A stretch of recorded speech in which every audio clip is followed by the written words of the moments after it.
So I'd like to begin with a story. When my daughter was a baby, we lived in New York City. And I was there studying to get a Ph.D. in social and organizational psychology. And I was researching conflict resolution and negotiation. And like most New Yorkers, we would walk everywhere. And I would push her in a stroller with two hands, like a responsible parent, all over the city. But I noticed that my husband, he pushed the stroller quite differently, with one hand kind of off to the side, and kind of looking a little bit too cool, like he had better places to be. And this really bothered me. I started to get angry. And I started to make all these causal attributions, what psychologists call these explanations for his behavior. One, I thought maybe, oh, he's a hotshot Wall Street lawyer now. He thinks he's too good to push a stroller. Or I thought maybe he thinks women are the only ones who should push strollers. Or maybe he didn't care about safety, and that was why he was doing it that way. So as I was thinking about all these explanations for his behavior, I started to get angry. And that anger started to build up, and I vented. I expressed my anger forcefully to anybody who would listen. Called my friends, called my sister. But that venting didn't help release my anger. I actually felt even angrier. Until one day, I saw my dad pushing the stroller the exact same way. He came into the city, and he was taking my daughter to the park, and he's walking like that. And I know my dad doesn't care about looking cool. Sorry, Dad. I said, I know I must be missing something here. What don't I know about this situation? So I asked him a simple question. I said, Dad, why are you pushing the stroller like this? And he said, oh, well, because when I use two hands, my stride is too long and I kick the bottom of the stroller. And it hurts. It actually cuts into my shins. He's like, so I much prefer it, but that's why I do it. And so what I realized at the time, I was learning all about this cognitive bias, but I made the fundamental attribution error. This is when you over-attribute the causes for someone's behavior to something internal to them, something internal and controllable, rather than to some external cause. So you underemphasize the external or situational causes that might be really the explanations for someone's behavior. So at that moment, I started to get really curious about venting because I thought that was helping me in some way. But so as a researcher and getting my Ph.D., I started to look into venting a little bit more. And I found out that actually venting doesn't release anger. And many years of research showed that. And I thought, well, this is really important because we have anger all around us all the time. If you think about road rage or trolls on the internet or divisive politics or wars, anger is everywhere, and maybe we're not really knowing how we should manage that. So my research early in my career asked that some really critical questions, I thought. One is, if venting doesn't work, why not? And if venting doesn't work, why do we keep doing it? Okay, so hold on to those questions for a minute, because I want to back up and talk a little bit about anger first. So, cognitive appraisal theorists talk about anger as not something that happens to us, but rather something that we construct in our brain when we assign explanations to some event. So when I was pushing the stroller and I saw my husband pushing it in this kind of odd way, I started to build these explanations, as I said, these internal controllable causes for his behavior. And those causal attributions led to my anger, okay? And they also say that anger and attributions have this recursive process. It's a self-reinforcing process where the more I hold someone responsible for some action, the angrier I am. And the angrier I get, the more I hold that person responsible. So it becomes self-reinforcing cycle. Now, there's something else that happens with anger, too. Anger has action tendencies. So it pushes us to act, to do something. It readies us for some action. And that's important because what I did was I vented as the action. I took my anger and I vented, but it didn't decrease my anger. So let me make this a little bit more personal for just a moment. And I want you to think about your own experience with anger. If you can, take a moment right now and recall a time where you felt angry at someone. It could be maybe someone at work, maybe in traffic, maybe politics. Think about what you're angry about. And now think about those causal attributions, those explanations that you have for why this is happening. Why did this anger-provoking event occur? So just take one pause and think about that. Did you make internal controllable attributions? So maybe you got cut off in traffic. Did you say, oh, that person's so inconsiderate? Something about them that they had control over. Or maybe someone did something else and you said, oh, they're so selfish. Or if you're thinking about maybe some particular politicians, oh, they're such a narcissist, or they're incompetent. Maybe you thought that. Maybe, however, you made some external attributions. So maybe you said something like, well, they were late because of the snowstorm, something that they're not in control over, or they had a family emergency. If you make external attributions, you tend not to get angry, or less so. You may actually feel some empathy or sadness. And if you blame yourself for a negative behavior or a negative event, you might feel shame. So every attribution kind of relates to particular emotions. Now, how many of you, after this event, this anger that I asked you just to recall a moment ago, how many of you actually vented? Maybe show of hands. Some of you? Yeah? Okay. So some people vent as a way to deal with their anger, like I did. You would be in very good company because Sigmund Freud, advocated venting as a way to manage your anger. He actually talked about something called the hydraulic model. So the hydraulic model, he compared anger inside an individual to steam inside a hot pipe. And if you didn't vent the steam from the pipe would explode.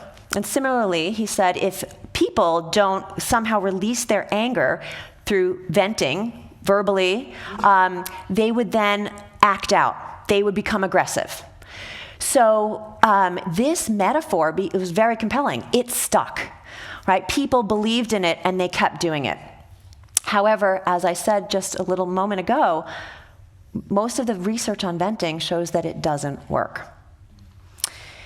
So let's get to my research and those two questions that I said at the beginning. One, if venting doesn't work, why not? And if venting doesn't work, why do we keep doing it?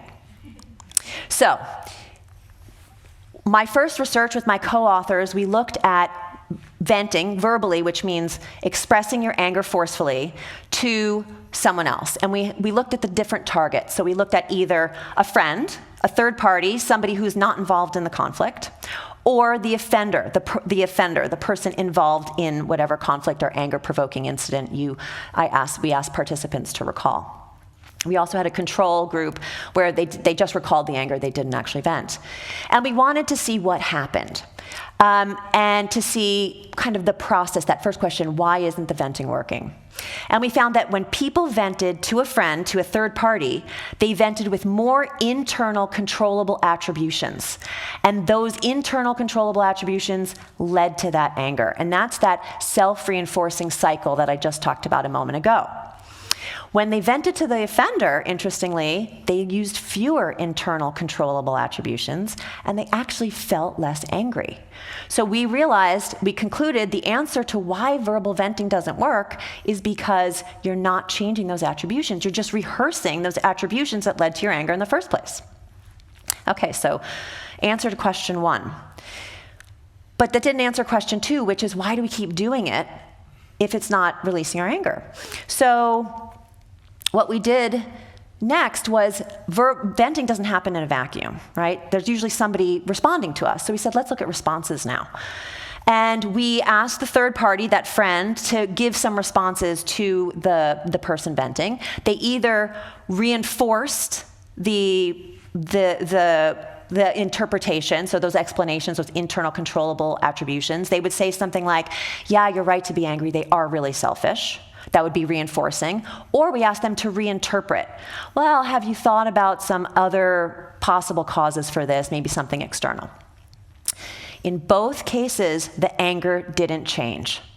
They remained angry no matter what the response was. However, we did measure a separate emotion, something that looked at overall well-being. We called it emotional tone. And we found that emotional tone did change significantly after getting a response from the other party. And this is what we thought, and we concluded that this is why people keep venting. It's because venting is not just an emotional process. Venting is also a social and relational process.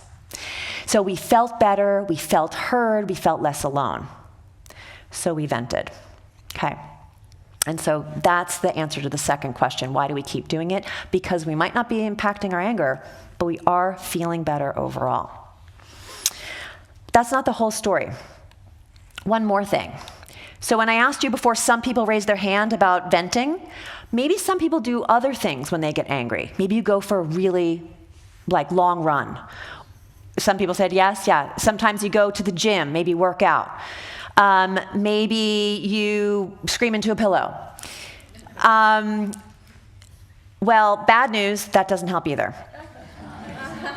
So research by researchers at Ohio State University did a very recent 2024 meta-analysis where they looked at 40 years of venting research. And they found that physiologically arousing activities do not decrease anger. Verbal venting being one of those physiologically arousing activities. It raises your heart rate, it raises your blood pressure. That does not reduce anger. What does reduce anger across these 40 years of studies they found is actually activities that reduce your physiological arousal, things like meditation, deep breathing, yoga. So what I'm saying here is really, I want to say one thing really important. Anger isn't bad. Anger is actually a motivator to do something, right? It has that action tendency. And anger can get you out of a bad relationship. It can motivate you to leave a job when you have a toxic boss. It can allow you to stand up when you think that there's an injustice. It can have you fight for rights, right? So anger is a really useful emotion. However, we have to know how to regulate it. Otherwise, we won't be using it, it will be using us. So we have to think about better ways to regulate our anger. Venting isn't doing it, okay? So this TED conference today is about building bridges. And when I vented about my husband with the weird stroller pushing that he did, I wasn't building a bridge between us. I was actually making more distance between us. But what does and could build bridges are things that come out of this research that I've talked about today. Here are 4 things you can do if you're looking to regulate your anger and then use it to direct it in the appropriate ways. Engage in low arousal activities. Check those causal attributions. Right? So Freud talked about venting the steam. It's not about that. It's what's going through the pipe. Think about those attributions you're making. Be more conscious of that. Remember, you might want to gather some new information. What don't you know? Ask yourself that question.